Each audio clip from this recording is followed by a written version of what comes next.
यो मेरो सेल पकाउने भाँडो सेल पकाउने तावा चाहिँ होइन सेल हाल्ने चाहिँ मैले एउटा यो एमाजोनबाट मगाएको किनभने मैले रिलहरुमा एकदम हेरिराखेको थिएँ त्यही भएर यो सेल मलाई यसरी मैले अनबक्सिङ अस्ति गरिसकेको थिएँ अनि यो कतिको हेल्पफुल छ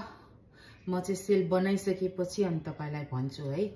किनभने मलाई एकदम राम्रो लागेको थियो अरूहरूले मैले रिलहरुमा हेर्दाखेरि मलाई एकदम मन परेको थियो अनि हातले मेरो अलिकति हातले गर्दाखेरि अनि यसमा म आज ट्राई गर्ने छु यसको क्लोजिङ पोर्सन जुन हुन्छ हामीले सेल गर्दाखेरि हातले बोतलहरुले बनाउँदाखेरि हामीले हातले यसरी छोपेर यसमा चाहिँ यो बटन रहेछ ट्याप बटन रहेछ यसरी ट्यापै गरे भने बन्द हुँदो रहेछ अनि यो चाहिँ मलाई हेर्दा चाहिँ एकदमै राम्रो लाग्यो त्यही भएर अनि आज यसबाट म ट्राई गर्छु अनि मेरो तेल पकाउने भाँडो चाहिँ यहाँ अलरेडी मसँग छ यो मलाई नेपालबाट मेरो मम्मीले ल्याइदिनु भएको थियो ब्याटर पनि रेडी छ मैले बनाएर राखेको छु है अब म चाहिँ बनाउन मात्र बाँकी छ